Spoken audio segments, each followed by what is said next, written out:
शाह साहब, आप किस तरह से देख रहे हैं ये एक जानिब किसान इत्तेहाद परेशान है, दूसरी जानिब एक नया बिल आ गया, नए टैक्सेस आ रहे हैं इन पर, ये मामला किस जानिब जाएगा?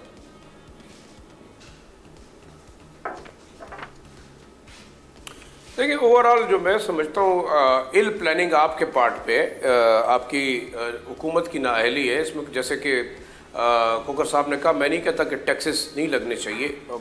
सच्ची बात यह कि हुकूमत एग्रीकल्चर सेक्टर को दे क्या रही है, क्या रिलीफ दे रही है, क्या उसके कोई इंफ्रास्ट्रक्चर में, कोई मशीनरी में, कोई किसी और सेक्टर के अंदर उनको कोई रिलीफ है।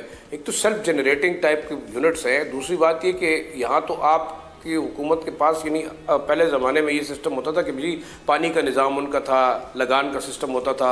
आज हुकूमत एक सवाल उससे उठता है ये है कि वो ख़ुद क्या दे रहे हैं। मैं तो ये समझता हूँ कि IMF के एजेंडे को अगर देखा जाए तो वो आपकी ओवरऑल इकॉनमी को ही क्रिपल करना चाहता है। कल भी हम एक बात कर रहे थे कि IMF ईस्ट इंडिया कंपनी की तरह ऑपरेट कर रहा है। उनके यहाँ पे ऑपरेटर्स हैं जो कि पार्लियामेंट के अंदर बैठे हैं, जो कि सिस्टम के अंदर बैठे हैं, जो कि कानून साजियाँ कर रहे हैं और माजरत के साथ हर जगह पे बैठे हैं। आप ये बताएं, आपके मुल्क के अंदर कानून साजी से लेके किसी भी डिसीजन की इम्प्लीमेंटेशन तक कहाँ से लॉबिंग नहीं होती, कहाँ से प्लानिंग नहीं होती?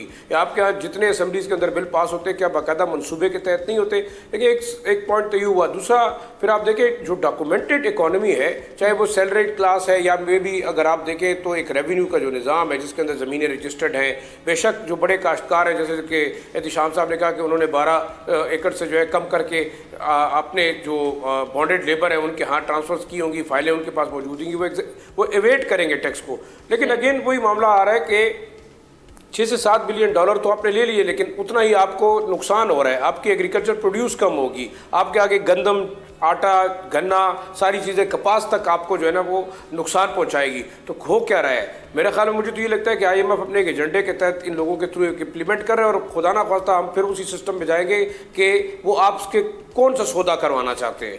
जाहिर बात है कि IMF को जो है वो ऑपरेट करने वाले कौन से लोग हैं। देखिए, बाज़ औक़ात ये मजहबी जमातें ये बातें करती थी, कहते थे कि जनाब JUIF चाहे अमरीकी एजेंडा और IMF एजेंडे पर बात करती। अब तो हर शख्स समझ चुका है कि जनाब आप क्या, आपके वो न्यूक्लियर प्रोग्राम को कंप्रोमाइज़ करवाने के लिए, आपके मिसाइल प्रोग्राम को ख़त्म करवाने के लिए। और दूसरा ये कि हुक्मरान तो हम नहीं है, जो लोग यहाँ पे बैठे हुए वो क्या कर रहे हैं। मैं और आप अगर डिस्कशन कर रहे हैं, जैसे कि खोकर साहब ने जाके कहा कि वो चीख के पार्लियामेंट में बताते रहे, कमेटीज के अंदर बता रहे हैं, दोनों मिल के कर रहे हैं। तो अब इस मुल्क को बचाने के लिए कौन आएगा? कानून तो आपके पास है नहीं।